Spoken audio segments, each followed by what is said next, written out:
Prime Asia TV ਦੇਖ ਰਹੇ ਸਾਰੇ ਹੀ ਦਰਸ਼ਕਾਂ ਦਾ ਇੱਕ ਵਾਰ ਫਿਰ ਤੋਂ ਸਵਾਗਤ ਕਰਦੇ ਹਾਂ programme prime discussion with Jatinder Pannu ਵਿੱਚ। ਮੈਂ ਹਾਂ ਨਵਜੀਤ। ਅੱਜ ਦੇ ਇਸ ਪ੍ਰੋਗਰਾਮ ਵਿੱਚ ਦੇਸ਼ ਦੁਨੀਆ ਦੀਆਂ ਚਲੰਤ ਮਸਲਿਆਂ ਬਾਰੇ, ਖਬਰਾਂ ਬਾਰੇ ਗੱਲਬਾਤ ਕਰਾਂਗੇ। ਨਵਜੋਤ ਸਿੰਘ ਸਿੱਧੂ ਪ੍ਰਧਾਨ ਬਣੇ ਨੇ ਅਤੇ ਕੱਲ ਤਾਜਪੋਸ਼ੀ ਹੈ, ਦਿੱਲੀ ਵਾਲੇ ਪਾਸਿਓਂ ਵੀ ਕੋਈ ਆਵੇਗਾ ਚਰਚਾ, ਇਹਦੇ ਤੇ ਵੀ ਕੀਤੀ ਜਾਵੇਗੀ। ਉਸ ਤੋਂ ਬਾਅਦ ਹੋਰ ਵੀ ਬਹੁਤ ਸਾਰੀਆਂ ਖਬਰਾਂ ਨੇ ਜਿਨ੍ਹਾਂ ਉੱਪਰ ਆਪਾਂ ਗੱਲਬਾਤ ਕਰਾਂਗੇ। ਮੋਹਨ ਭਾਗਵਤ ਦਾ ਇੱਕ ਬਿਆਨ ਹੈ ਚਰਚਾ 'ਚ, ਧਿਆਨ ਮੰਗਦੇ ਆਪਣੇ ਵੱਲ। ਇੱਕ ਕੇਸ ਲੰਬੇ ਸਮੇਂ ਤੋਂ ਚੱਲਦਾ ਆ ਰਿਹਾ, ਉਹ ਕੇਸ ਕੀ ਹੈ? ਕਿਉਂਕਿ 53 ਸਾਲ ਹੋ ਗਏ ਜਿਹਨੇ ਕੇਸ ਕੀਤਾ ਸੀ, ਉਹ ਪਤਾ ਨਹੀਂ ਦੁਨੀਆ ਤੇ ਇਸ ਵਕਤ ਹੈ ਨਹੀਂਗਾ। ਪਰ ਇਹਨਾਂ ਸਾਰੀਆਂ ਖਬਰਾਂ ਤੇ ਚਰਚਾ ਕਰਦੇ ਹਾਂ। ਪਰ ਸਭ ਤੋਂ ਪਹਿਲਾਂ ਸਵਾਗਤ ਸੀਨੀਅਰ ਪੱਤਰਕਾਰ ਜਤਿੰਦਰ ਪੰਨੂ ਜੀ ਦਾ। ਪੰਨੂ ਸਾਹਿਬ ਬਹੁਤ ਬਹੁਤ ਸਵਾਗਤ ਜੀ। ਜੀ ਸ਼ੁਕਰੀਆ। ਪੰਨੂ ਸਾਹਿਬ, ਪ੍ਰਧਾਨ ਤਾਂ ਨਵਜੋਤ ਸਿੰਘ ਸਿੱਧੂ ਹੁਣ ਬਣ ਹੀ ਗਏ ਆ, ਕੱਲ ਦਿੱਲੀ ਤੋਂ ਆਉਣਾ ਹੈ। ਪਰ ਉਸ ਤੋਂ ਪਹਿਲਾਂ ਇੱਕ ਹੋਰ ਬਿਆਨ ਜਿਹੜਾ ਕੈਪਟਨ ਅਮਰਿੰਦਰ ਸਿੰਘ ਹੁਣਾਂ ਦਾ, ਉਹ ਕਹਿੰਦੇ ਮੈਂ ਤਾਂ ਇਹ ਕਦੀ ਵਿਰੋਧ ਕੀਤਾ ਹੀ ਨਹੀਂ ਕਿ ਨਵਜੋਤ ਸਿੰਘ ਸਿੱਧੂ ਪ੍ਰਧਾਨ ਬਣੇ। ਇਹ ਕਿਵੇਂ ਦੇਖਦੇ ਆ ਇਸ ਬਿਆਨ ਨੂੰ? ਵਿਰੋਧ ਕੀਤਾ ਨਹੀਂ, ਹਮਾਇਤ ਵੀ ਕੀਤੀ ਨਹੀਂ ਜੀ।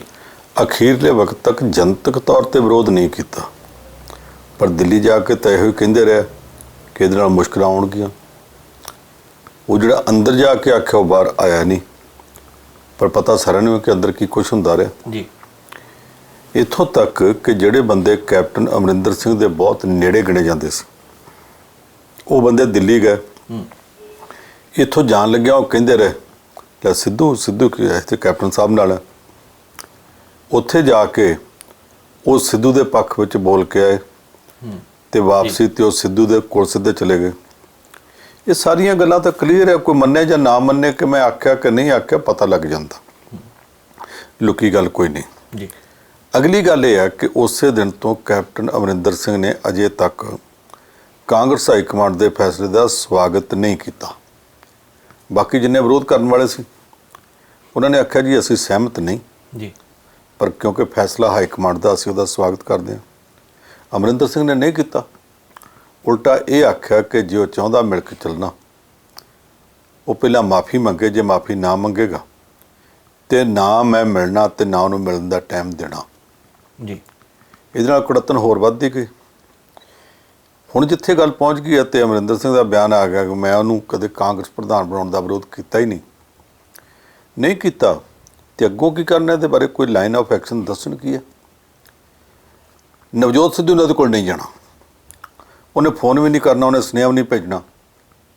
ਭਲਕੇ 23 ਤਰੀਕ ਨੂੰ ਤਾਜਪੋਸ਼ੀ ਆ, ਪਤਾ ਨਹੀਂ ਮੈਨੂੰ ਇਹ ਤਾਜਪੋਸ਼ੀ ਲਫ਼ਜ਼ ਦੇ ਉੱਤੇ ਬਹੁਤ ਚੜਿਆ ਜੀ। ਅੱਜ ਕੱਲ੍ਹ ਸਾਰੀਆਂ ਪਾਰਟੀਆਂ 'ਚ, ਇੱਥੋਂ ਤੱਕ ਕਿ ਪੰਚਾਇਤ ਦਾ ਮੈਂਬਰ ਪੰਚਾਇਤ ਕੋਈ ਹੋਵੇ ਤੇ ਉਹਦੀ ਵੀ ਤਾਜਪੋਸ਼ੀ ਹੈ। ਕਿਹੜਾ ਤਾਜ? ਤੁਸੀਂ ਲੋਕਾਂ ਦੇ ਚੁਣੇ ਨੁਮਾਇੰਦੇ ਆ। ਸਿਆਸੀ ਪਾਰਟੀ ਨੇ ਇੱਕ ਅਹੁਦਾ ਦਿੱਤਾ, ਕੋਈ ਤਾਜਪੋਸ਼ੀ ਨਹੀਂ ਹੁੰਦੀ। ਸਾਰੀਆਂ ਪਾਰਟੀਆਂ ਇੱਥੇ ਤਾਂ ਧਾਰਮਿਕ ਪਦਵੀਆਂ ਲਈ ਕਿਸੇ ਨੂੰ ਨਿਯੁਕਤ ਕੀਤਾ ਜਾਂਦਾ, ਉਹ ਵੀ ਕਹਿੰਦੇ ਜੀ ਫਲਾਣੇ ਦੀ ਤਾਜਪੋਸ਼ੀ ਹੈ। ਤੁਸੀਂ ਧਾਰਮਿਕ ਆਗੂ ਤਾਜ ਪਹਿਨਣ ਵਾਲੇ ਕਿੱਥੋਂ ਹੋ ਗਏ ਜੀ? ਚਲੋ ਉਹਨੂੰ ਅਸੀਂ ਵੱਖਰਾ ਰੱਖੀਏ।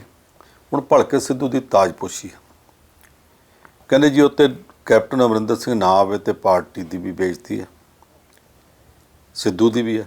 ਸਿੱਧੂ ਦੀ ਕੋਈ ਬੇਇੱਜ਼ਤੀ ਨਹੀਂ, ਕਿਉਂਕਿ ਉਹ ਕਹਿੰਦਾ ਕਦੋਂ ਆਵੇ ਜੀ। ਪਾਰਟੀ ਦੀ ਹੈਗੀ ਹੈ, ਪਾਰਟੀ ਦੀ ਪੋਜੀਸ਼ਨ ਖਰਾਬ ਹੋ ਰਹੀ ਹੈ, ਫਿਰ ਕੀਤਾ ਕੀ ਜਾਵੇ। ਨਵਜੋਤ ਸਿੰਘ ਸਿੱਧੂ ਦੇ ਨਾਲ ਉਹਨਾਂ ਨੇ 4 ਵਰਕਿੰਗ ਪ੍ਰੈਜ਼ੀਡੈਂਟ ਲਾਏ ਆ। ਉੜਮੁੜ ਟਾਂਡੇ ਵਾਲਾ ਸੰਗਤ ਸੋ ਗਿਲਜੀਆਂ, ਫਤਿਹਗੜ੍ਹ ਸਾਹਿਬ ਵਾਲਾ ਕੁਲਜੀਤ ਸਿੰਘ ਨਾਗਰਾ, ਜੰਡਿਆਲੇ ਗੁਰੂ ਵਾਲਾ ਸੁਖਵਿੰਦਰ ਸਿੰਘ ਡੈਨੀ, ਇਹ 3 MLA ਨੇ। ਫਰੀਦਕੋਟ ਵਾਲਾ ਪਵਨ ਗੋਇਲ, ਉਹ MLA ਨਹੀਂ ਪਰ ਸੀਨੀਅਰ ਲੀਡਰ। ਇਹਨਾਂ 4 ਦੇ ਵਿੱਚੋਂ ਅੱਜ ਸੰਗਤ ਸਿੰਘ ਗਿਲਜੀਆਂ ਤੇ ਕੁਲਜੀਤ ਸਿੰਘ ਨਾਗਰਾ ਦੋਵੇਂ ਜਣੇ ਇਸ ਵੇਲੇ ਜਦੋਂ ਅਸੀਂ ਗੱਲਾਂ ਕਰਦੇ ਪਏ ਹਾਂ, ਮੇਰਾ ਖਿਆਲ ਹੁਣ ਤੱਕ ਉੱਥੇ ਉਹ ਪਹੁੰਚ ਕੇ ਹੋਣਗੇ ਕੈਪਟਨ ਅਮਰਿੰਦਰ ਸਿੰਘ ਦੇ ਘਰ। ਕਹਿੰਦੇ ਸੀ 3 ਵਜੇ ਦਾ ਟਾਈਮ ਦਿੱਤਾ ਗਿਆ ਜੀ। ਉਹ ਇਸ ਗੱਲ ਲਈ ਜਾ ਰਹੇ ਆ ਕਿ ਤੁਸੀਂ ਭਲਕੇ ਤਾਜਪੋਸ਼ੀ ਸਮਾਗਮ 'ਚ ਆਇਓ। ਅਮਰਿੰਦਰ ਸਿੰਘ ਨੇ ਆਪਣੇ ਗੁੱਸੇ ਕਰਨੇ ਕਰੀ ਜਾਵੇ। ਸਮੱਸਿਆ ਹੁਣ ਵੱਡੀ ਇਹ ਆ ਕਿ ਜੇ ਨਾ ਜਾਵੇ ਕੈਪਟਨ ਅਮਰਿੰਦਰ ਸਿੰਘ, ਪਾਰਟੀ ਦੀ ਬੇਇੱਜ਼ਤੀ ਹੈ। ਜੇ ਬਿਨਾਂ ਸੱਦਿਆਂ ਜਾਵੇ, ਅਮਰਿੰਦਰ ਸਿੰਘ ਦੀ ਬੇਇੱਜ਼ਤੀ ਹੈ। ਇੱਕ ਵਿਚਲਾ ਰਾਹ ਕੱਢਿਆ ਜਾ ਰਿਹਾ ਜੀ ਕਿ ਦਿੱਲੀ ਤੋਂ ਰਾਹੁਲ ਗਾਂਧੀ ਜਾਂ ਪ੍ਰਿਯੰਕਾ ਗਾਂਧੀ, ਉਹਨਾਂ ਭੈਣ ਭਰਾ 'ਚੋਂ ਇੱਕ ਜਣਾ ਇੱਥੇ ਆਵੇ, ਸਿੱਧਾ ਅਮਰਿੰਦਰ ਸਿੰਘ ਦੇ ਘਰ ਚਲ ਜਾਵੇ, ਉਹਨੂੰ ਮਨਾ ਕੇ ਆਪਣੇ ਨਾਲ ਲੈ ਕੇ ਤੇ ਕਾਂਗਰਸ ਭਵਨ ਜਾਵੇ ਜਿੱਥੇ ਜਾ ਕੇ ਤਾਜਪੋਸ਼ੀ ਹੋਣੀ ਹੈ। ਉੱਥੇ ਜਦੋਂ ਸਾਰੇ ਇਕੱਠੇ ਹੋ ਜਾਣ, ਸਿੱਧੂ ਵੀ ਉੱਥੇ, ਇਹ ਵੀ ਇੱਥੇ, ਹੱਥ ਮਿਲ ਜਾਣ, ਬਸ ਗੱਲ ਖਤਮ ਹੋ ਜਾਏ ਜੀ। ਨਾ ਕੋਈ ਬਹੁਤਾ ਇੱਕ ਦੂਸਰੇ ਨੂੰ ਭੱਜ ਮਿਲਣ ਦੀ ਗੱਲ ਹੋਵੇ, ਨਾ ਵਿਛੜਿਆਂ ਵਰਗੀ ਗੱਲ ਹੋਵੇ। ਇੱਕ ਰਾਹ ਕੱਢਣ ਦਾ ਯਤਨ ਕੀਤਾ ਜਾ ਰਿਹਾ ਪਰ ਇਹਦੇ 'ਚ ਅੜਿੱਕਾ ਕੀ ਆ? ਉਹ ਇਹ ਕਿ ਜੇ ਕੈਪਟਨ ਅਮਰਿੰਦਰ ਸਿੰਘ ਨਹੀਂ ਜਾਂਦਾ, ਪਾਰਟੀ 'ਚ ਆਊਗਾ ਕਿ ਇਹ ਪਾਰਟੀ ਦਾ ਡਿਸਪਲਿਨ ਨਹੀਂ ਮੰਨਦਾ, ਤੇ ਜੇ ਚਲਾ ਜਾਂਦਾ ਤੇ ਡਰ ਉੱਥੇ ਇਸ ਗੱਲ ਦਾ ਕਿ ਜਿਹੜੇ ਨਵਜੋਤ ਸਿੰਘ ਸਿੱਧੂ ਦੇ ਹਮਾਇਤੀ ਆ, ਉਹਨਾਂ 'ਚੋਂ ਕੁਝ ਨਾ ਕੁਝ ਲੋਕਾਂ ਨੇ ਅਮਰਿੰਦਰ ਸਿੰਘ ਨੂੰ ਚੜਾਉਣ ਵਾਸਤੇ ਹੂਟਿੰਗ ਕਰ ਦੇਣੀ ਆ ਜੀ। ਜਿੰਨਾ ਮਰਜ਼ੀ ਨਵਜੋਤ ਸਿੰਘ ਸਿੱਧੂ ਦੀ ਰਾਏ ਹੋਵੇ ਨਾ ਹੋਵੇ, ਉਹ ਬੰਦਿਆਂ 'ਚ ਦੋ ਚਾਰ ਨੇ ਵੀ ਹੂਟਿੰਗ ਕਰ ਦਿੱਤੀ ਤੇ ਮਾਹੌਲ ਤਾਂ ਵੀ ਖਰਾਬ ਹੋਊਗਾ। ਫਿਰ ਬਿਹਤਰ ਤਾਂ ਹੈ ਕਿ ਇਹੋ ਜਿਹੇ ਮੌਕੇ ਦੇ ਉੱਤੇ ਪਾਰਟੀ ਕੋਈ ਇਹੋ ਜਿਹਾ ਰਸਤਾ ਕੱਢੇ ਜਿਸ 'ਚ ਪਹਿਲਾਂ ਦੋਵਾਂ ਧਿਰਾਂ ਨੂੰ ਬਿਠਾ ਲਿਆ ਜਾਵੇ। ਉਹ ਨਿਕਲਦਾ ਨਹੀਂ ਸਕਦਾ ਇਹ ਵੇਲੇ। ਜੀ, ਹੁਣ ਸਾਰਿਆਂ ਦੀਆਂ ਇਸ ਵੇਲੇ ਨਜ਼ਰਾਂ ਇਸ ਗੱਲ ਤੇ ਆ ਕਿ ਭਲਕੇ ਹੋਊ ਤੇ ਕੀ ਹੋਊਗਾ। ਪਵਨ ਸਾਹਿਬ, ਇੱਕ ਸਵਾਲ ਹੈ, ਸਿਆਸੀ ਗਲਿਆਰਿਆਂ ਵਿੱਚ ਵੱਖਰੀ ਚਰਚਾ ਹੈ, ਲੋਕਾਂ ਦੇ ਮਨਾਂ ਵਿੱਚ ਵੱਖਰਾ ਸਵਾਲ ਹੈ। ਉਹ ਕਹਿੰਦੇ ਲੜਾਈ ਮੁੱਦਿਆਂ ਦੀ ਸੀ ਜਾਂ ਫਿਰ ਕੁਰਸੀ ਦੀ ਸੀਗੀ। ਇਹ ਹੁਣ ਜਿਹੜੇ 18 ਨੁਕਤੇ ਸੀਗੇ ਉਹਨਾਂ ਦੇ ਉੱਪਰ ਇਹ ਸਾਰੀਆਂ ਗੱਲਾਂ ਪਤਾ ਹੋਣਗੀਆਂ, ਇਹ ਹੁਣ ਸੋਚਣ ਵਾਲੀ ਗੱਲ ਹੈ। ਦੇਖੋ, ਮੁੱਦਿਆਂ ਦੀ ਲੜਾਈ ਨਵਜੋਤ ਸਿੰਘ ਸਿੱਧੂ ਕਹਿੰਦਾ ਜੀ, ਦੂਸਰੇ ਕੁਰਸੀ ਦੀ ਕਹਿੰਦੇ ਆ। ਅਜੇ ਨਵਜੋਤ ਸਿੰਘ ਸਿੱਧੂ ਨੂੰ ਪ੍ਰਧਾਨ ਬਣਾਇਆ ਗਿਆ, ਅਜੇ ਉਹਨੇ ਚਾਰਜ ਨਹੀਂ ਲਿਆ, ਅਜੇ ਉਹ ਮਿਲਦਾ ਮਿਲਾਉਂਦਾ ਪਿਆ, ਅਜੇ ਉਹਨੇ ਭਲਕੇ ਚਾਰਜ ਲੈਣਾ। ਜੀ, ਚਾਰਜ ਲੈਣ ਵੇਲੇ ਉਹ ਕੀ ਬੋਲਦਾ, ਉਹਦੇ ਤੋਂ ਬਾਅਦ ਮੁੱਦਿਆਂ ਦੀ ਗੱਲ ਕਰਦਾ ਕਿ ਨਹੀਂ ਕਰਦਾ, ਇਹ ਤਾਂ ਅਸੀਂ ਬਾਅਦ 'ਚ ਵੇਖਾਂਗੇ ਨਾ। ਜੀ, ਜੇ ਤਾਂ ਉਹ ਪ੍ਰਧਾਨਗੀ ਲੈ ਕੇ ਘਰ ਬੈਠ ਗਿਆ ਤੇ ਗੱਲ ਖਤਮ, ਫਿਰ ਸਾਰੇ ਕਹਿਣਗੇ ਮੁੱਦੇ ਤਾਂ ਐਵੇਂ ਹੀ ਸੀ, ਕੁਰਸੀ ਦੀ ਗੱਲ ਸੀ। ਪਰ ਜੇ ਉਹ ਕੱਲ੍ਹ ਹੀ ਉੱਥੇ ਆਪਣੇ ਭਾਸ਼ਣ 'ਚ ਕਹਿ ਦੇਵੇ ਕਿ ਇਹਨਾਂ ਸਾਰੇ ਮੁੱਦਿਆਂ 'ਤੇ ਹੁਣ ਕੰਮ ਕਰਨਾ ਪੈਣਾ, ਆਹ ਮੁੱਦੇ ਆ, ਮੈਂ ਨਾ ਸਾਰੇ ਮਹਿਕਮਿਆਂ ਤੇ ਮਹਿਕਮਿਆਂ ਦੇ ਮੰਤਰੀਆਂ ਨੂੰ ਕਹਿਣਾ ਕਿ ਮੈਨੂੰ ਕੰਮ ਚਾਹੀਦਾ, ਤੁਸੀਂ ਕਰਕੇ ਵਿਖਾਓ। ਜੇ ਉਹਨੇ ਮੁੱਦਿਆਂ 'ਤੇ ਖਿਚਾਈ ਸ਼ੁਰੂ ਕਰ ਦਿੱਤੀ, ਫਿਰ ਕੌਣ ਆਖੇਗਾ ਕਿ ਮੁੱਦਿਆਂ ਦੀ ਲੜਾਈ ਨਹੀਂ, ਇਕੱਲੀ ਲੜਾਈ ਕੁਰਸੀ ਦੀ ਸੀ? ਫਿਰ ਕੋਈ ਨਹੀਂ ਕਹਿ ਸਕੇਗਾ। ਗੱਲ ਤਾਂ ਪਵਨ ਸਾਹਿਬ ਬਿਲਕੁਲ ਸਹੀ ਹੈ। ਇਹ ਗੱਲ ਹੋਰ ਦੱਸਿਓ ਕਿ ਅੱਜ ਕੱਲ੍ਹ ਦੇ ਸਮੇਂ ਵਿੱਚ ਬਹੁਤ ਸਾਰੇ ਮੀਡੀਆ ਅਦਾਰੇ ਅਜਿਹੇ ਆ ਜਿਹੜੇ ਨਿਰਪੱਖ ਤੇ ਸੁਤੰਤਰ ਹੋ ਕੇ ਕੰਮ ਕਰ ਰਹੇ ਆ, ਪਰ ਦੂਸਰੇ ਪਾਸੇ ਅੱਜ ਇੱਕ ਮੀਡੀਆ ਅਦਾਰੇ ਦੇ ਉੱਪਰ ਛਾਪੇਮਾਰੀ ਕੀਤੀ ਗਈ ਹੈ ਏਜੰਸੀਆਂ ਵੱਲੋਂ। ਇਹਦਾ ਕਾਰਨ ਕੀ ਹੋ ਸਕਦਾ ਹੈ? ਦੇਖੋ, ਛਾਪੇ ਪਏ ਨੇ ਭਾਸਕਰ ਗਰੁੱਪ ਤੇ। ਜੀ, ਪੈ ਕਿੱਥੇ ਆ? ਗੁਜਰਾਤ ਵਿੱਚ, ਮੱਧ ਪ੍ਰਦੇਸ਼ 'ਚ, ਰਾਜਸਥਾਨ 'ਚ। ਭਾਸਕਰ ਗਰੁੱਪ ਨੇ ਪਿਛਲੇ ਸਮੇਂ 'ਚ ਕਈ ਇਹੋ ਜਿਹੀਆਂ ਖਬਰਾਂ ਕੱਢੀਆਂ ਜਿਨ੍ਹਾਂ ਤੋਂ ਸਰਕਾਰ ਤੰਗ ਹੈ।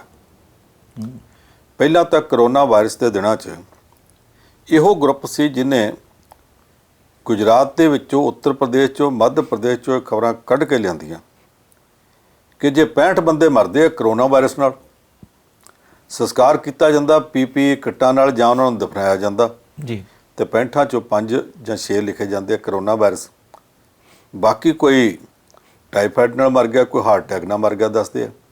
ਜੇ ਟਾਈਫਾਈਡ ਤੇ ਹਾਰਟ ਅਟੈਕ ਹੈ ਤੇ ਪੀਪੀ ਕਿੱਟਾਂ ਕਿਉਂ ਪਾਈਆਂ ਜਾਂਦੀਆਂ ਨੇ? ਜੀ, ਪਰਿਵਾਰ ਦੇ ਜੀਆਂ ਨੂੰ ਸੰਸਕਾਰ ਦੇ ਵੇਖ ਕੇ ਲਾਗੇ ਵੇਖਣ ਵਾਸਤੇ ਕਿਉਂ ਨਹੀਂ ਆਉਣ ਦਿੱਤਾ ਜਾਂਦਾ? ਇਹ ਸਾਰਾ ਮੁੱਦਾ ਉਹਨੇ ਚੁੱਕਿਆ। ਉਸੇ ਨੇ ਗੰਗਾ ਦਰਿਆ ਦੇ ਕੰਢੇ ਲਾਸ਼ਾਂ ਦੇ ਢੇਰ ਤੇ ਕੁੱਤਿਆਂ ਨੂੰ ਲਾਸ਼ਾਂ ਖਾਂਦੇ ਵਿਖਾਇਆ। ਜੀ, ਉਹਨੇ ਉਹ ਮੁੱਦੇ ਬਹੁਤ ਚੁੱਕੇ ਸੀ, ਸਰਕਾਰ ਇਹਦੇ ਤੋਂ ਨਾਰਾਜ਼ ਸੀ। ਇਹਦੇ ਤੋਂ ਬਾਅਦ ਫਿਰ ਉਹੋ ਹੀ ਗਰੁੱਪ ਜਿਹੜਾ ਉਹ ਕੁਝ ਹੋਰ ਮੁੱਦੇ ਚੁੱਕਦਾ ਰਿਹਾ। ਉਹਨਾਂ ਮੁੱਦਿਆਂ ਦੇ ਵਿੱਚ ਫਿਰ ਚਲਦਿਆਂ ਚਲਦਿਆਂ ਇੱਥੇ ਗੱਲ ਆ ਗਈ ਕਿ ਜਿਹੜਾ ਪੈਗਾਸਸ ਦਾ ਮੁੱਦਾ, ਇਸ ਮੁੱਦੇ ਨੂੰ ਵੀ ਸਭ ਤੋਂ ਵੱਧ ਸ਼ਿੱਦਤ ਨਾਲ ਇਸੇ ਗਰੁੱਪ ਨੇ ਚੁੱਕਿਆ। ਅਜੇ ਤਾਂ ਇੱਕ ਦੋ ਮੁੱਦੇ ਉਹਨੇ ਇਹੋ ਜਿਹੇ ਹੋਰ ਚੁੱਕੇ ਸੀ ਜਿਹੜੇ ਚੁੱਕ ਦਿੱਤੇ ਤੇ ਫਿਰ ਅੱਗੇ ਲੈ ਨਹੀਂ ਗਏ। ਜੀ, ਅੱਜ ਜਦੋਂ ਇਹ ਰੌਲਾ ਪਿਆ ਕਿ ਅਮਰੀਕਾ ਦੇ ਵਿੱਚੋਂ ਸੈਂਟਰ ਫਾਰ ਗਲੋਬਲ ਡਿਵੈਲਪਮੈਂਟ ਜਿਹੜਾ, ਉਹਨਾਂ ਨੇ ਥਿਊਰੀ ਕੱਢੀ ਆ। ਉਹ ਕਹਿੰਦੇ ਕਿ ਅਸੀਂ 7 ਰਾਜਾਂ ਦੇ ਅੰਕੜੇ ਲੈ ਤੇ 34 ਲੱਖ ਮੌਤਾਂ ਹੋਈਆਂ ਨੇ ਭਾਰਤ ਵਿੱਚ, ਤੇ ਜਦੋਂ ਸਾਰੇ ਭਾਰਤ ਦੀਆਂ ਮੌਤਾਂ ਗਿਣੀਆਂ ਤੇ ਕਰੋਨਾ ਵਾਇਰਸ ਦੀ ਪਹਿਲੀ ਤੇ ਦੂਜੀ ਲਹਿਰ ਦੇ ਦੌਰਾਨ ਕੁੱਲ ਮਿਲਾ ਕੇ 49 ਲੱਖ ਲੋਕ ਮਰੇ ਆ। ਜੀ, ਭਾਰਤ ਸਰਕਾਰ 4,15,000 ਦੱਸਦੀ ਹੈ। ਜੀ, ਇਹਦਾ ਮਤਲਬ ਜਿੰਨੇ ਭਾਰਤ ਸਰਕਾਰ ਦੱਸਦੀ ਆ ਉਹਦੇ ਨਾਲੋਂ 12 ਗੁਣੇ ਲੋਕ ਮਰ ਗਏ। ਜਦੋਂ ਭਾਸਕਰ ਕਹਿੰਦਾ ਸੀ 65 ਮੌਤਾਂ ਹੁੰਦੀਆਂ ਤੇ 5 ਲਿਖੀਆਂ ਜਾਂਦੀਆਂ, ਉਹ ਵੀ ਤੇ ਇਹੋ ਹੀ ਸੀ, ਜੀ, ਉਹ 13 ਗੁਣਾ ਬਣਦਾ ਸੀ। ਹੁਣ ਇਹ ਜਿਹੜੀ America the report C centre for global development ਦੀ, ਇਹਨੂੰ ਵੀ ਸਭ ਤੋਂ ਪਹਿਲਾਂ ਭਾਸਕਰ ਨੇ ਚੁੱਕਿਆ। ਇਹ ਕਈ ਮੁੱਦੇ ਇਹੋ ਜਿਹੇ ਸੀ ਜਿਨ੍ਹਾਂ ਤੋਂ ਭਾਸਕਰ ਤੋਂ ਸਰਕਾਰ ਨਾਰਾਜ਼ ਸੀ। ਤੇ ਅੱਜ ਕੱਲ੍ਹ ਤਾਂ ਸਿੱਧਾ ਹੀ ਹੈ, ਜਿਹਦੇ ਤੇ ਨਾਰਾਜ਼ ਹੋਵੇ ਸਰਕਾਰ ਉਹਦੇ ਖਿਲਾਫ ਪਹਿਲਾਂ ਇਨਕਮ ਟੈਕਸ ਦਾ ਛਾਪਾ, ਫਿਰ ਐਨਫੋਰਸਮੈਂਟ ਡਾਇਰੈਕਟੋਰੇਟ ਦਾ, ਫਿਰ ਕਿਸੇ ਹੋਰ ਦਾ, ਫਿਰ CBI ਦਾ ਵੀ ਪਵੇਗਾ। ਇਹ ਛਾਪੇ ਤੇ ਛਾਪਾ, ਸਿਆਪੇ ਤੇ ਸਿਆਪਾ ਬਣ ਜਾਂਦਾ। ਜੀ, ਭਾਸਕਰ ਗਰੁੱਪ ਇਸ ਗੱਲ ਤੇ ਅੜ ਗਿਆ ਕਿ ਅਸੀਂ ਤਾਂ ਜੀ ਡਟ ਕੇ ਜੋ ਅਸੀਂ ਪੱਤਰਕਾਰੀ ਕੀਤੀ ਹੈ ਤੇ ਅੱਗੋਂ ਵੀ ਕਰਾਂਗੇ, ਜਾਓ ਜੋ ਕਰਨਾ ਕਰ ਲਓ। ਛਾਪੇ ਵੀ ਵੱਜੇ ਤਾਂ ਵੀ। ਉਹਨਾਂ ਦੇ ਕਾਰਟੂਨਿਸਟ ਨੇ ਖੜੇ ਪੈਰੀ ਇੱਕ ਕਾਰਟੂਨ ਬਣਾਤਾ। ਕਿਸੇ ਨੇ ਪੁੱਛਿਆ ਵੀ ਕਿਹੜਾ ਅਖਬਾਰ ਪੜ੍ਹਨਿਆ? ਕਹਿੰਦਾ ਭਾਸਕਰ। ਕਹੇ ਇਹ 'ਚ ਕੀ ਖਾਸ ਗੱਲ ਆ? ਕਹਿੰਦਾ ਇਨਕਮ ਟੈਕਸ ਦੇ ਛਾਪਿਆਂ ਨੇ ਸਾਬਤ ਕਰ ਦਿੱਤਾ ਕਿ ਅਖਬਾਰ ਪੜ੍ਹਨ ਦੇ ਲਾਇਕ। ਜੀ ਇਹ ਜਿਹੜੇ ਪਾਸੇ ਨੂੰ ਭਾਸਕਰ ਡਟ ਕੇ ਖਲੋ ਗਿਆ, ਇਹਦੇ 'ਚ ਸਰਕਾਰ ਦੀ ਬੇਇੱਜ਼ਤੀ ਹੋਵੇਗੀ। ਅੱਜ ਪਾਰਲੀਮੈਂਟ 'ਚ ਮੁੱਦਾ ਬੜੇ ਜ਼ੋਰ ਨਾਲ ਉੱਠਿਆ ਕਿ ਤੁਸੀਂ ਮੀਡੀਆ ਹਾਊਸ ਹੀ ਨੂੰ ਦਬਾ ਰਹੇ। ਹੁਣ ਮੈਨੂੰ ਪਤਾ ਲੱਗਾ ਕਿ ਅੱਜ ਯੂਪੀ ਦੇ ਵਿੱਚ ਕਿਸੇ ਛੋਟੇ-ਮੋਟੇ ਟੀਵੀ ਚੈਨਲ 'ਤੇ ਵੀ ਪੈਣ। ਇਹ ਜਿੱਦਾਂ ਦਾ ਕੰਮ ਸਰਕਾਰ ਕਰਦੀ ਹੈ, ਇਹ ਸਰਕਾਰ ਲਈ ਕਾਊਂਟਰ ਪ੍ਰੋਡਕਟਿਵ ਹੋਵੇਗਾ, ਸਰਕਾਰ ਲਈ ਘਾਟੇ ਬੰਦਾ ਹੋਵੇਗਾ। ਲੋਕਾਂ 'ਚ ਇਹ ਪ੍ਰਭਾਵ ਜਾ ਰਿਹਾ ਕਿ ਕੁਝ ਨਾ ਕੁਝ ਦਾਲ ਵਿੱਚ ਕਾਲਾ, ਜਾਂ ਫਿਰ ਸਾਰੀ ਦਾਲ ਹੀ ਕਾਲੀ ਹੋਈ ਪਈ ਆ। ਜੀ ਜਿਹਨੂੰ ਨਰਿੰਦਰ ਮੋਦੀ ਸਰਕਾਰ ਆਪਣਾ ਕਾਲਾਪਣ ਲੁਕਾਉਣ ਵਾਸਤੇ ਮੀਡੀਆ ਦੇ ਉੱਤੇ ਵੀ, ਖਾਸ ਤੌਰ 'ਤੇ ਉਹ ਮੀਡੀਆ ਜਿਹੜਾ ਇਹਨੂੰ ਪਸੰਦ ਨਹੀਂ, ਜਿਹੜਾ ਇਹਦਾ ਨੁਕਸ ਕੱਢਦਾ, ਉਹਦੇ ਉੱਤੇ ਛਾਪੇ ਮਾਰਨ ਦੇ ਰਾਹ ਪੈ ਗਈ ਆ। ਮੈਂ ਸਮਝਦਾ ਕਿ ਜੋ ਕੁਝ ਹੁੰਦਾ ਪਿਆ, ਇਹ ਤੋਂ ਸਰਕਾਰ ਨੂੰ ਗਰੇਜ਼ ਕਰਨਾ ਚਾਹੀਦਾ, ਪਰ ਕਰੇਗੀ ਇਹਦਾ ਮੈਨੂੰ ਯਕੀਨ ਕੋਈ ਨਹੀਂ। ਜੀ ਉਹ ਸਭ ਗੱਲ ਤਾਂ ਸਹੀ ਹੈ, ਬੰਦਾ ਸੁੱਤਾ ਬਾਅਦ ਵਿੱਚ ਉੱਠਦਾ, ਜਾਂਚ ਏਜੰਸੀਆਂ ਬਾਹਰ ਖੜੀਆਂ ਹੁੰਦੀਆਂ। ਪਰ ਇੱਕ ਕੇਸ ਇਸ ਤਰ੍ਹਾਂ ਦਾ ਹੈ ਜਿਹੜਾ ਬੜਾ ਚਰਚਾ ਵਿੱਚ ਹੈ। 53 ਸਾਲ ਹੋ ਗਏ ਆ ਕੇਸ ਚੱਲਦੇ ਨੂੰ। ਇਹ ਕੇਸ ਕੀ ਹੈ ਤੁਸੀਂ ਇਹ ਵੀ ਦੱਸਿਓ, ਤੇ ਦੂਸਰੇ ਪਾਸੇ ਇਹ ਜ਼ਰੂਰ ਦੱਸਿਓ ਕਿ ਕੰਪਲੀਟ ਕਰਨ ਵਾਲਾ ਇਸ ਵਕਤ ਦੁਨੀਆ ਤੇ ਹੈ ਨਹੀਂਗਾ, ਪਰ ਫਿਰ ਵੀ ਕੇਸ ਚਰਚਾ ਵਿੱਚ ਕਿਉਂ ਆ? ਉਹ ਬੰਦਾ 108 ਸਾਲ ਦੀ ਉਮਰ 'ਚ ਮਰਿਆ। ਜੀ ਜਦੋਂ ਉਹਦਾ ਕੇਸ ਸ਼ੁਰੂ ਹੋਇਆ ਸੀ ਉਦੋਂ ਸਿਰਫ 55 ਸਾਲਾਂ ਦਾ ਸੀ। 53 ਸਾਲ ਉਸ ਬੰਦੇ ਨੇ ਕੇਸ ਲੜਿਆ। 1968 ਵਿੱਚ ਉਹਦਾ ਕੇਸ ਸ਼ੁਰੂ ਹੋਇਆ ਸੀ। ਜੀ ਹੋਇਆ ਕਿ ਮਹਾਰਾਸ਼ਟਰ ਦਾ ਇੱਕ ਬੰਦਾ, ਉਹਨੇ ਕਿਸੇ ਤੋਂ ਜ਼ਮੀਨ ਖਰੀਦ ਲਈ। ਖਰੀਦਣ ਤੋਂ ਬਾਅਦ ਜਦੋਂ ਨੋਟਿਸ ਆਇਆ ਕਿ ਕਿਸ਼ਤਾਂ ਤਾਰੋ, ਤੇ ਉਹਨੂੰ ਪਤਾ ਲੱਗਾ ਕਿ ਇਸ ਜ਼ਮੀਨ ਦੇ ਉੱਤੇ ਜਿਹਨੇ ਜ਼ਮੀਨ ਵੇਚੀ ਆ, ਉਹਨੇ ਬੈਂਕ ਤੋਂ ਕਰਜ਼ਾ ਲਿਆ ਤੇ ਬੇਈਮਾਨ ਨੇ ਦੱਸਿਆ ਨਹੀਂ, ਵੇਚ ਗਿਆ। ਉਹਨੇ ਕੇਸ ਕਰ ਦਿੱਤਾ। ਉਹ ਕੇਸ ਇਹ ਸੀਗਾ ਕਿ ਇਹਨੇ ਜ਼ਮੀਨ ਝੂਠ ਬੋਲ ਕੇ ਵੇਚੀ ਹੈ, ਇਹਦੇ ਉੱਤੇ ਇੰਨਾ ਕਰਜ਼ਾ ਸੀ, ਇਹ ਵੇਚ ਨਹੀਂ ਸਕਦਾ। 1968 ਤੋਂ ਕੇਸ ਚੱਲਿਆ। 14 ਸਾਲਾਂ ਬਾਅਦ ਜਾ ਕੇ ਅਦਾਲਤ ਨੇ ਫੈਸਲਾ ਦੇ ਦਿੱਤਾ ਕਿ ਜ਼ਮੀਨ ਦਾ ਖਰੀਦਦਾਰ ਠੀਕ ਕਹਿੰਦਾ। ਜੇ ਬੈਂਕ ਨੇ ਕਰਜ਼ਾ ਲੈਣਾ ਤੇ ਜਿਹੜੇ ਬੰਦੇ ਨੇ ਕਰਜ਼ੇ ਵਾਲੀ ਜ਼ਮੀਨ ਵੇਚੀ ਆ, ਇਹਦੀ ਹੋਰ ਜਾਇਦਾਦ ਹੈਗੀ ਆ, ਜਾ ਕੇ ਕੁਰਕ ਕਰੋ, ਵੇਚ ਕੇ ਪੈਸੇ ਤੁਸੀਂ ਲੈ ਲਓ। ਅੱਜ ਜਿਹਨੇ ਖਰੀਦੀ ਇਹਦਾ ਤੇ ਕਸੂਰ ਹੀ ਕੋਈ ਨਹੀਂ, ਇਹਨੂੰ ਕਿਉਂ ਗੱਲ 'ਚ ਰੱਸਾ ਪਾਉਂਦੇ ਜੀ? ਇਹ ਮਾਮਲਾ 1982 'ਚ ਨਿਬੜ ਗਿਆ। ਆਮ ਤੌਰ ਤੇ ਇੱਕ ਹੱਦ ਮਿੱਥੀ ਹੁੰਦੀ ਸਮੇਂ ਦੀ ਕਿ ਇੰਨੇ ਚਿਰ ਦੇ ਵਿੱਚ ਜੇ ਫੈਸਲੇ ਨੂੰ ਕਿਸੇ ਚੈਲੰਜ ਕਰਨਾ ਕਰ ਲੈ, ਨਹੀਂ ਤਾਂ ਗਿਆ। ਇੱਥੇ ਕਿਸੇ ਨੇ ਹੱਦ ਹੀ ਨਹੀਂ ਵੇਖੀ। 1982 'ਚ ਫੈਸਲਾ ਹੋਇਆ, 1985 'ਚ ਕਿਸੇ ਨੇ ਚੈਲੰਜ ਕਰਤਾ, ਤੇ ਫਿਰ ਅਦਾਲਤ ਨੇ ਫੈਸਲਾ ਦੇ ਦਿੱਤਾ ਕਿ ਪਹਿਲਾ 1982 ਦਾ ਫੈਸਲਾ ਗਲਤ ਸੀ। ਜੀ ਇਹਦੇ ਤੋਂ ਬਾਅਦ ਜਿਹੜਾ ਗਾਇਕਵਾੜ ਨਾਂ ਦਾ ਬੰਦਾ ਜਿਹਨੇ ਜ਼ਮੀਨ ਖਰੀਦੀ ਸੀ ਤੇ 'ਚ ਫਸ ਗਿਆ ਸੀ, ਉਹ ਹਾਈ ਕੋਰਟ ਚਲਾ ਗਿਆ। ਹਾਈ ਕੋਰਟ 'ਚੋਂ ਫੈਸਲਾ ਉਹਦੇ ਹੱਕ 'ਚ ਹੋ ਗਿਆ। ਫਿਰ ਹਾਈ ਕੋਰਟ ਦੇ ਵਿੱਚ ਜਾ ਕੇ ਇਹ ਮੁੱਦਾ ਬਣ ਗਿਆ ਕਿ ਟਾਈਮ ਲੰਘਾ ਕੇ ਇਹਨੇ ਫੈਸਲਾ ਜਿਹੜਾ ਅਪਲਾਈ ਕੀਤਾ। ਇਹਦੇ ਉੱਤੇ ਦੋਵਾਂ ਤਰ੍ਹਾਂ ਦੀਆਂ ਮੀਟਿੰਗਾਂ ਹੁੰਦੀਆਂ ਨੇ, ਵਕੀਲਾਂ ਦੀਆਂ ਮੀਟਿੰਗਾਂ। ਚਲਦਿਆਂ ਉਹ ਕੇਸ 1968 ਤੋਂ ਤੁਰਿਆ ਕੇਸ ਉਹ ਸੁਪਰੀਮ ਕੋਰਟ ਵਿੱਚ ਆ ਗਿਆ। ਇਸ ਵੇਲੇ ਉਹ ਕੇਸ ਜਦੋਂ 53 ਸਾਲ ਚੱਲ ਚੁੱਕਾ, ਉਹ 55 ਸਾਲ ਦੀ ਉਮਰ ਵਾਲਾ ਬੰਦਾ 53 ਸਾਲ ਕੇਸ ਲੜਦਾ 108 ਸਾਲਾਂ ਦਾ ਹੋ ਕੇ ਮਰ ਗਿਆ। ਕੇਸ ਅਜੇ ਵੀ ਚੱਲ ਰਿਹਾ ਜੀ। ਔਰ ਸੁਪਰੀਮ ਕੋਰਟ ਨੇ ਆਖਿਆ ਕਿ ਇਹ ਨਿਆਂਪਾਲਿਕਾ ਵਾਸਤੇ ਸ਼ਰਮਨਾਕ ਗੱਲ ਹੈ ਕਿ ਲੋਕੀ ਆਪਣੇ ਕੇਸਾਂ ਬਾਰੇ ਇਸ ਤਰ੍ਹਾਂ ਦੁਖੀ ਹੁੰਦੇ ਨੇ। ਹੁਣ ਪਤਾ ਲੱਗਾ ਕਿ ਇੱਕ ਕੇਸ ਭਾਰਤ ਵਿੱਚ ਇਹਦਾ ਤੇ 1968 ਤੋਂ ਸ਼ੁਰੂ ਹੋਇਆ ਸੀ, ਇੱਕ 1956 ਤੋਂ ਚੱਲਦਾ ਜੀ, ਇੱਕ ਕੇਸ 1951 ਤੋਂ ਚੱਲਦਾ, ਇੱਕ 1942 ਤੋਂ ਚੱਲਦਾ, ਇੱਕ ਕੇਸ 1872 ਦਾ ਚੱਲਦਾ ਆਉਂਦਾ ਜੀ, ਇੱਕ ਕੇਸ 1856 ਦਾ ਚੱਲਦਾ ਆਉਂਦਾ, ਇੱਕ ਕੇਸ 1826 ਦਾ ਉਦੋਂ ਦਾ ਚੱਲਦਾ ਆਉਂਦਾ ਜਦੋਂ ਲਾਹੌਰ ਦੇ ਵਿੱਚ ਮਹਾਰਾਜਾ ਰਣਜੀਤ ਸਿੰਘ ਰਾਜ ਕਰਦਾ ਸੀ। ਇਹ ਕੇਸ ਕਲਕੱਤੇ 'ਚ ਸ਼ੁਰੂ ਹੋਇਆ ਸੀ। ਪਤਾ ਨਹੀਂ 5ਵੀਂ 7ਵੀਂ ਕਿ 9ਵੀਂ ਪੀੜ੍ਹੀ ਆਪੋ 'ਚ ਲੜਦੀ ਪਈ ਹੈ। ਕੇਸ ਅਜੇ ਵੀ ਚੱਲੀ ਜਾ ਰਿਹਾ ਜੀ। ਮੈਂ ਅੱਗੇ ਵੀ ਕਈ ਵਾਰੀ ਇਹ ਗੱਲ ਦੁਹਰਾਈ ਹੈ ਕਿ ਸਰਜੀਤ ਪਾਤਰ ਠੀਕ ਕਹਿੰਦਾ, ਇਸ ਅਦਾਲਤ ਵਿੱਚ ਬੰਦੇ ਬਿਰਖ ਹੋ ਗਏ, ਫੈਸਲੇ ਸੁਣਦਿਆਂ ਸੁੱਕ ਗਏ। ਆਖੋ ਇਹਨਾਂ ਨੂੰ ਉਜੜੇ ਘਰੀ ਜਾਣ ਹੁਣ, ਜੀ, ਇਹ ਕਦੋਂ ਤੱਕ ਇੱਥੇ ਖੜੇ ਰਹਿਣਗੇ? ਉਹ ਬੰਦਾ 53 ਸਾਲ ਕੇਸ ਲੜਨ ਤੋਂ ਬਾਅਦ ਆਪਣੇ ਉਜੜੇ ਘਰੇ ਨਹੀਂ ਗਿਆ, ਅਗਲੇ ਘਰ ਚਲਾ ਗਿਆ। ਕਿੰਨੀ ਕੁ ਦੇਰ ਖੜਾ ਰਹਿੰਦਾ? ਜੀ। ਇਹਨਾਂ ਅਦਾਲਤਾਂ ਦੇ ਫੈਸਲੇ ਹੇਠਾਂ ਤੋਂ ਲੈ ਕੇ ਤੁਰਦਿਆਂ ਸੁਪਰੀਮ ਕੋਰਟ ਤੱਕ ਜਾਂਦਿਆਂ ਉਹ ਬੰਦਾ ਆਪਣੀ ਉਮਰ ਦੀ ਸਦੀ ਪਾਰ ਕਰ ਗਿਆ। ਇਹ 108 ਸਾਲਾਂ ਦਾ ਹੋ ਗਿਆ। ਇਹ ਤੋਂ ਬਾਅਦ ਉਹ ਤੋਂ ਉਡੀਕਿਆ ਨਹੀਂ ਗਿਆ, ਉਹ ਤੁਰ ਗਿਆ ਜੀ। ਅਦਾਲਤਾਂ ਅਜੇ ਵੀ ਕਾਰਵਾਈ ਪਾਈ ਜਾ ਰਹੀਆਂ ਨੇ, ਵਕੀਲ ਝਗੜੀ ਜਾ ਰਹੇ ਨੇ ਕਿ ਹੁਣ ਜੇ ਉਹ ਇਹ ਕੇਸ ਜਿੱਤ ਵੀ ਜਾਵੇ, ਉਹਦੇ ਮਗਰ ਇਹੋ ਜਿਹਾ ਕੋਈ ਅਦਾਲਤੀ ਪਿਆਦਾ ਹੈਗਾ ਜਾਂ ਇਹੋ ਜਿਹਾ ਕੋਈ ਵਕੀਲ ਹੈਗਾ ਜਿਹੜਾ ਅਗਲੇ ਘਰ ਉਹਨੂੰ ਇਹ ਫੈਸਲਾ ਸੁਣਾਉਣ ਵਾਸਤੇ ਜਾਵੇਗਾ? ਕੋਈ ਨਹੀਂ। ਇਹ ਕੰਮ ਇੱਥੇ ਚੱਲਦਾ ਪਿਆ। ਪਰ ਸਭ ਬਹੁਤ ਤਰ੍ਹਾਂ ਦੇ ਕੰਮ ਚੱਲਦੇ ਪਏ ਆ। ਦੂਸਰੇ ਪਾਸੇ ਮੋਹਨ ਭਾਗਵਤ ਆਪਣੇ ਵਿਚਾਰਾਂ ਕਰਕੇ ਜਾਂ ਗੱਲਾਂ ਕਰਕੇ ਜਾਂ ਬਿਆਨਾਂ ਕਰਕੇ ਹਮੇਸ਼ਾ ਹੀ ਚਰਚਾ ਵਿੱਚ ਹੈ। ਹੁਣ ਇੱਕ ਵਾਰ ਫਿਰ ਬਿਆਨ ਦਿੱਤਾ ਕਿ ਭਾਰਤ ਵਿੱਚ ਰਹਿ ਰਹੇ ਮੁਸਲਮਾਨਾਂ ਨੂੰ ਕੋਈ ਵੀ ਖਤਰਾ ਨਹੀਂ। ਇਹ ਬਿਆਨ ਦੇਣ ਦੀ ਜ਼ਰੂਰਤ ਕਿਉਂ ਪੈ ਗਈ? ਮੋਹਨ ਭਾਗਵਤ ਕੱਲ ਅਸਾਮ 'ਚ ਗਿਆ ਸੀ। ਉੱਥੇ ਜਾ ਕੇ ਉਹਨੇ ਇੱਕ ਕਿਤਾਬ ਜਿਹੜੀ ਆ ਉਹ ਰਿਲੀਜ਼ ਕਰਨੀ ਸੀ। ਕਿਤਾਬ ਲਿਖੀ ਆ ਨਰਿੰਦਰ ਮੋਦੀ ਸਰਕਾਰ ਨੇ ਜਿਹੜੇ 2 ਕੰਮ ਕੀਤੇ ਆ। ਇੱਕ national register of citizens NRC ਜੀ, ਕਿ ਸਾਰੇ ਦੇ ਸਾਰੇ ਨਾਗਰਿਕਾਂ ਦਾ ਸਿਟੀਜ਼ਨ ਰਜਿਸਟਰ ਬਣਾਓ। ਦੂਸਰਾ CAA ਜਿਹੜਾ ਸਿਟੀਜ਼ਨ ਅਮੈਂਡਮੈਂਟ ਐਕਟ ਹੈ, ਜੀ, ਨਾਗਰਿਕਤਾ ਸੋਧ ਕਾਨੂੰਨ, ਉਹਦੇ ਬਾਰੇ। ਹੁਣ ਨਾਗਰਿਕਤਾ ਸੋਧ ਕਾਨੂੰਨ ਕੀ ਆ? ਇਹਦੇ ਵਿੱਚ ਰਾਹ ਦੇ ਦਿੱਤਾ ਕਿ ਨਾਲ ਦੇ ਜਿਹੜੇ ਦੇਸ਼ ਨੇ, ਪਾਕਿਸਤਾਨ, ਬੰਗਲਾਦੇਸ਼, ਅਫਗਾਨਿਸਤਾਨ ਵੀ, ਉਹ 'ਚੋਂ ਕੋਈ ਹਿੰਦੂ, ਸਿੱਖ, ਬੋਧੀ, ਜੈਨੀ, ਈਸਾਈ ਜੀ, ਜੇ ਉੱਥੇ ਦੁਖੀ ਆ, ਉਹ ਭਾਰਤ ਆਉਣਾ ਚਾਹੁੰਦਾ, ਮੁਸਲਮਾਨ ਨਹੀਂ, ਤੇ ਉਹਨੂੰ ਭਾਰਤ ਵਿੱਚ ਪਨਾਹ ਦਿੱਤੀ ਜਾਵੇਗੀ, ਸਿਟੀਜ਼ਨਸ਼ਿਪ ਦਿੱਤੀ ਜਾਵੇਗੀ। ਮਿਆਂਮਾਰ ਜਿਹਨੂੰ ਪੁਰਾਣਾ ਬਰਮਾ ਕਹਿੰਦੇ ਸੀ, ਉੱਥੇ ਭਾਵੇਂ ਰੋਹਿੰਗਿਆ ਮੁਸਲਮਾਨਾਂ ਨੂੰ ਕੋਈ ਮਾਰ ਦੇਵੇ, ਇੱਥੇ ਆਉਣ ਤੇ ਇੱਥੇ ਭਾਵੇਂ ਜਿੱਧਰ ਮਰਜ਼ੀ ਧੱਕੇ ਦੇ ਕੇ ਸੁੱਟ ਦਿਓ। ਉਹਨਾਂ ਦੀਆਂ ਦਿੱਲੀ ਲਾਗੇ ਉੱਤਰ ਪ੍ਰਦੇਸ਼ ਦਾ ਸ਼ਹਿਰ ਨੋਇਡਾ, ਉੱਥੇ ਝੁੱਗੀਆਂ ਸੀ। ਅੱਜ ਉੱਥੇ ਯੋਗੀ ਆਦਿੱਤਿਆਨਾਥ ਦੀ ਸਰਕਾਰ ਨੇ ਬਲਡੋਜ਼ਰ ਫੇਰਤਾ, ਉਹਦੀ ਕੋਈ ਚਿੰਤਾ ਨਹੀਂ ਜੀ। ਇਹਦੇ ਬਾਰੇ ਕਿਤਾਬ ਰਿਲੀਜ਼ ਕਰਨੀ ਸੀ। ਦੂਸਰੀ ਗੱਲ ਕੀ ਹੈ? National register of citizenship. ਇਹਦੇ ਵਿੱਚ ਇਹ ਆਖਿਆ ਗਿਆ ਕਿ ਸਾਰੇ ਸਿਟੀਜ਼ਨ ਜਿਹੜੇ ਨੇ, ਸਾਰੇ ਲੋਕ ਆਪਣੀ ਸਿਟੀਜ਼ਨਸ਼ਿਪ ਸਾਬਤ ਕਰਨ, ਨਵਾਂ ਰਜਿਸਟਰ ਬਣਾਉਣਾ। ਅੱਜ ਸਾਡਾ ਦੇਸ਼ ਦਾ ਗ੍ਰਹਿ ਮੰਤਰੀ ਅਮਿਤ ਸ਼ਾਹ ਜਾ ਕੇ ਕਹਿੰਦਾ ਰਿਹਾ 22 ਲੱਖ ਇੰਨੇ ਲੱਖ ਲੋਕ ਬੰਗਲਾਦੇਸ਼ੀ ਨੇ ਇੱਥੇ, ਜਿਹੜੇ ਮਮਤਾ ਦੀਦੀ ਨੂੰ ਮਾਸੀ ਕਹਿੰਦੇ ਆ। ਵੀ ਜੇ ਉਹਨੂੰ ਮਾਸੀ ਕਹਿੰਦੇ ਆ ਤੇ ਤੁਸੀਂ ਮਮਤਾ ਨੂੰ ਦੀਦੀ ਕਹਿੰਦੇ ਆ। ਦੀਦੀ ਮਤਲਬ ਭੈਣ।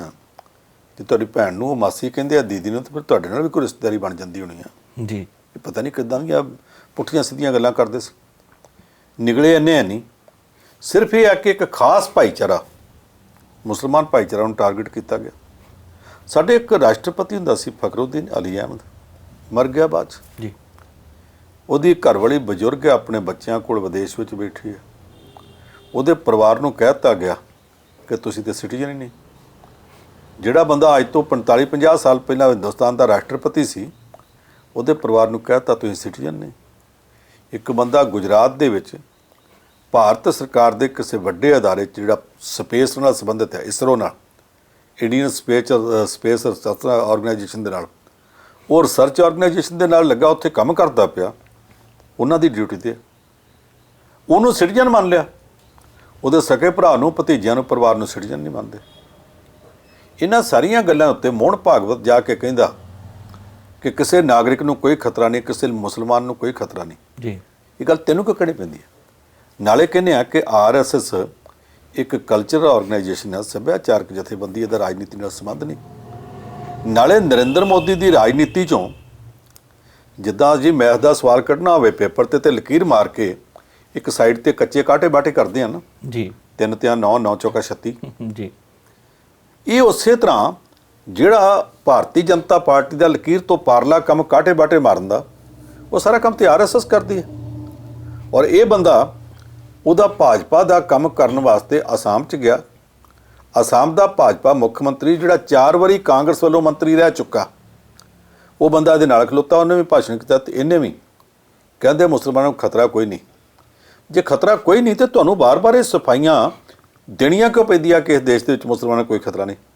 ਤੇ ਨਾਲ ਕਹਿਤਾ ਕਿ ਇਹ ਤਾਂ 1925-30 ਤੋਂ ਲੈ ਕੇ ਉਦੋਂ ਤੋਂ ਇੱਕ ਨੀਤੀ ਚੱਲਦੀ ਹੈ ਕਿ ਦੇਸ਼ ਵਿੱਚ ਮੁਸਲਮਾਨਾਂ ਦੀ ਗਿਣਤੀ ਵਧਾਈ ਜਾਵੇ।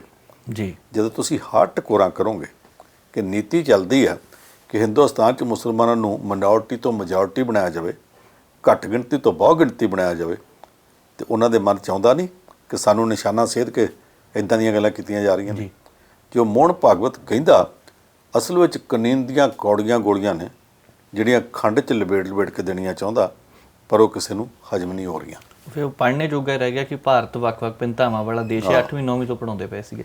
ਪੰਨ ਸਾਹਿਬ, ਇੱਕ ਦਿੱਲੀ ਗੁਰਦੁਆਰਾ ਪ੍ਰਬੰਧਕ ਕਮੇਟੀ ਦੀਆਂ ਚੋਣਾਂ ਦਾ ਐਲਾਨ ਹੋ ਗਿਆ, ਹੁਣ ਕਿਹੜੀ ਤਰੀਕ ਹੈ? ਕਈਆਂ ਨੂੰ ਫਾਇਦਾ ਵੀ ਹੋਣਾ ਹੈ, ਕਈ ਸੋਚਦੇ ਹੋਣੇ, ਚਿੰਤਾ ਵਿੱਚ ਵੀ ਹੋਣੇ, ਹੈ ਕੁਛ ਇਦਾਂ ਦੀ ਗੱਲ? ਅਜੇ 1 ਮਹੀਨਾ ਦੂਰ ਹੈ ਉਹ ਤਰੀਕ, 20-22 ਅਗਸਤ ਬੜੀ ਦੂਰ ਤੋਂ ਹੋਣੀ ਜਾ ਕੇ। ਪਹਿਲਾਂ ਇਹ ਚੋਣ ਹੋਣੀ ਸੀ, ਇਸ ਸਾਲ ਦੇ ਸ਼ੁਰੂ 'ਚ ਹੋਣੀ ਸੀ ਜੀ। ਜਦੋਂ ਹੋਣੀ ਸੀ ਉਦੋਂ ਕਰੋਨਾ ਵਾਇਰਸ ਦੀ ਪ੍ਰੋਬਲਮ ਬਹੁਤ, ਕਿ ਦੂਸਰੀ ਲਹਿਰ ਐਡੀ ਵੱਡੀ ਆ ਗਈ ਕਿ ਦਿੱਲੀ ਦੇ ਵਿੱਚ ਲੋਕੀ ਸੜਕਾਂ ਤੇ ਆਉਣ ਤੋਂ ਡਰਦੇ ਸੀ। ਉਦੋਂ ਚੋਣ ਹੋ ਨਹੀਂ ਸੀ ਸਕਦੀ। ਅੰਤ ਨੂੰ ਦਿੱਲੀ ਦੇ ਗੁਰਦੁਆਰਾ ਚੋਣ ਕਮਿਸ਼ਨਰ ਨੇ ਆਖਿਆ ਕਿ ਨਹੀਂ, ਰੋਕਣੀ ਪੈਣੀ। ਦਿੱਲੀ ਸਰਕਾਰ ਨੇ ਅਦਾਲਤਾਂ ਵਿੱਚ ਵੀ ਕੇਸ ਗਿਆ, ਇਹਨਾਂ ਨੇ ਰੋਕ ਦਿੱਤੀ ਸੀ। ਪੱਛਮੀ ਬੰਗਾਲ ਤੇ ਕਬਜ਼ੇ ਦੀ ਝਾਕ ਵਿੱਚ ਨਰਿੰਦਰ ਮੋਦੀ ਨੇ ਉਹ 5 ਰਾਜਾਂ ਦੀਆਂ ਚੋਣਾਂ ਨਹੀਂ ਸੀ ਰੋਕੀਆਂ ਜੀ, ਪਰ ਇੱਥੇ ਰੋਕ ਦਿੱਤੀ ਗਈ ਸੀ। ਜਿੰਨੀ ਕੁ ਚੋਣ ਮੁਹਿੰਮ ਚੱਲੀ ਉਹਦੇ ਵਿੱਚ ਸਿੱਖਾਂ ਦੇ ਲੀਡਰਾਂ ਨੇ ਦਿੱਲੀ ਦੀ ਸਿੱਖ ਗੁਰਦੁਆਰਾ ਕਮੇਟੀ ਦੇ ਉੱਤੇ ਕਬਜ਼ਾ ਕਰਨ ਵਾਸਤੇ, ਅਸਲ ਵਿੱਚ ਦਿੱਲੀ ਦੀ ਗੋਲਕ ਤੇ ਕਬਜ਼ਾ ਕਰਨ ਵਾਸਤੇ ਆਪੋ 'ਚ ਇੱਕ ਦੂਸਰੇ ਦੇ ਪੋਤੜੇ ਫੋੜੇ, ਰੱਜ ਕੇ ਖੇਡ ਆਈ ਗਈ ਜੀ। ਗੋਲਕ ਦੀ ਚੋਰੀ ਦੇ ਇਲਜ਼ਾਮ ਲਾਏ ਗਏ। ਇਹ ਵੀ ਆਖਿਆ ਗਿਆ ਫਲਾਨਾ ਫਲਾਣੇ ਕੋਲ ਵਿਕਿਆ, ਫਲਾਨਾ ਫਲਾਨੀ ਪਾਰਟੀ ਦਾ ਏਜੰਟ ਆ, ਫਲਾਨਾ ਫਲਾਨੀ ਏਜੰਸੀ ਦਾ ਏਜੰਟ ਆ, ਸਭ ਕੁਝ ਆਖਿਆ ਗਿਆ। ਇੰਨਾ ਕੁਝ ਆਖਿਆ ਗਿਆ ਜਿਹੜਾ ਸੁਣਿਆ ਨਹੀਂ ਸੀ ਜਾਂਦਾ। ਤੇ ਸਾਰਾ ਕੁਝ ਕਰਨ ਕਰਾਉਣ ਤੋਂ ਬਾਅਦ ਫਿਰ ਹੋਇਆ ਕਿ ਉਦੋਂ ਕਰੋਨਾ ਵਾਇਰਸ ਦਾ ਕਰਕੇ ਉਹ ਫਿਰ ਚੋਣ ਰੋਕਣੀ ਪੈ ਗਈ ਸੀ ਜੀ। ਚੋਣ ਰੋਕੀ ਸੀ, ਜਿਹੜਾ ਚੋਣ ਨਾਲ ਜੁੜਿਆ ਪ੍ਰਾਪੇਗੰਡਾ ਸੀ, ਜਿਹੜੇ ਅਦਾਲਤਾਂ 'ਚ ਕੇਸ ਸੀ, ਉਹਨਾਂ ਦੀ ਕਾਰਵਾਈ, ਉਹਨਾਂ 'ਚ ਕੁਝ ਵੀ ਰੋਕਿਆ ਨਹੀਂ ਗਿਆ ਤੇ ਨਾ ਰੁਕਿਆ ਹੀ ਆ ਜੀ। ਇੱਕ ਦੂਸਰੇ ਦੇ ਖਿਲਾਫ, ਉਹਨਾਂ ਦੇ ਪਰਿਵਾਰਕ ਜੀਆਂ ਤੱਕ ਦੇ ਖਿਲਾਫ ਦੋਸ਼ ਉਸੇ ਤਰ੍ਹਾਂ ਲੱਗਦੇ ਰਹੇ, ਉਹ ਸਾਰਾ ਕੁਝ ਹੁੰਦਾ ਰਿਹਾ। ਉਹ ਲੱਗਦਿਆਂ ਹੁਣ ਇੱਥੇ ਆ ਗਈ ਆ ਗੱਲ ਕਿ ਦਿੱਲੀ ਦੇ ਗੁਰਦੁਆਰੇ ਚੋਣਾਂ ਬਾਰੇ ਕਮਿਸ਼ਨਰ ਨੇ ਕਹਿ ਦਿੱਤਾ ਕਿ 22 ਅਗਸਤ ਨੂੰ ਚੋਣਾਂ ਦਿੱਲੀ 'ਚ ਹੋਣਗੀਆਂ। ਜਿਹੜੀਆਂ 22 ਅਗਸਤ ਨੂੰ ਦਿੱਲੀ 'ਚ ਚੋਣਾਂ ਹੋਣੀਆਂ, ਮੈਂ ਇਹ ਸੁੱਖ ਮੰਗੂੰਗਾ ਕਿ ਸਭ ਠੀਕ ਠਾਕ ਰਹੇ ਜੀ। ਉੱਦਾਂ ਸਿੱਖਾਂ ਤੇ ਗੁਰਦੁਆਰਿਆਂ ਦੀਆਂ ਚੋਣਾਂ 'ਚ ਧਾਰਮਿਕਤਾ ਘੱਟ, ਸਿਆਸਤ ਵੱਧ ਹੈ। ਹਰ ਕਿਸਮ ਦੇ ਗੰਦੇ ਮੰਦੇ ਲੋਕ ਵੀ ਇਹਨਾਂ ਚੋਣਾਂ 'ਚ ਟਿਕਟਾਂ ਲੈ ਕੇ ਖਲੋਣ ਲੱਗ ਪਏ ਆ। ਸ਼ਰਾਬ ਪਿਆਲਾ ਵੀ ਚੱਲਣ ਲੱਗ ਪਿਆ। ਅਕਾਲ ਤਖਤ ਸਾਹਿਬ ਦੇ ਜਥੇਦਾਰ ਨੂੰ ਇੱਕ ਵਾਰੀ ਸ਼੍ਰੋਮਣੀ ਕਮੇਟੀ ਚੋਣਾਂ 'ਚ ਅਪੀਲ ਕਰਨੀ ਪਈ ਸੀ ਕਿ ਗੁਰਦੁਆਰਾ ਚੋਣਾਂ ਤੇ ਸ਼ਰਾਬ ਦੀਆਂ ਬੋਤਲਾਂ ਨਾ ਵੰਡੋ, ਡੋਡੇ ਭੁੱਕੀ ਨਾ ਵੰਡੋ। ਮੈਨੂੰ ਡਰ ਹੈ ਕਿ ਇਹ ਕੰਮ ਇਸ ਵਾਰੀ ਦਿੱਲੀ 'ਚ ਫਿਰ ਹੋ ਸਕਦਾ। ਪੰਨ ਸਾਹਿਬ, ਚੋਣਾਂ ਅਗਲੇ ਮਹੀਨੇ ਦੇਖਦੇ ਹਾਂ ਕੀ ਬਣਦਾ, ਪਰ ਬਹੁਤ ਬਹੁਤ ਧੰਨਵਾਦ, ਤੁਸੀਂ ਖਬਰਾਂ ਤੇ ਚਰਚਾ ਕੀਤੀ। ਸੋ ਸਮਾਪਤ ਕਰਦੇ ਹਾਂ ਜੀ ਪ੍ਰੋਗਰਾਮ ਨੂੰ। ਹੁਣ ਇੱਥੇ ਵੇਲਾ ਜਾਣਦਾ ਹੋ ਗਿਆ। ਕੱਲ ਫਿਰ ਮਿਲਦੇ ਹਾਂ ਨਵੇਂ ਪ੍ਰੋਗਰਾਮ ਦੇ ਨਾਲ। ਹੁਣ ਮੈਨੂੰ ਨਵਜੀਤ ਨੂੰ ਦਿਓ ਇਜਾਜ਼ਤ। ਦੇਖਦੇ ਰਹੋ ਪ੍ਰਾਈਮ ਏਸ਼ੀਆ TV, ਤੁਹਾਡਾ ਆਪਣਾ, ਤੁਹਾਡੇ ਲਈ।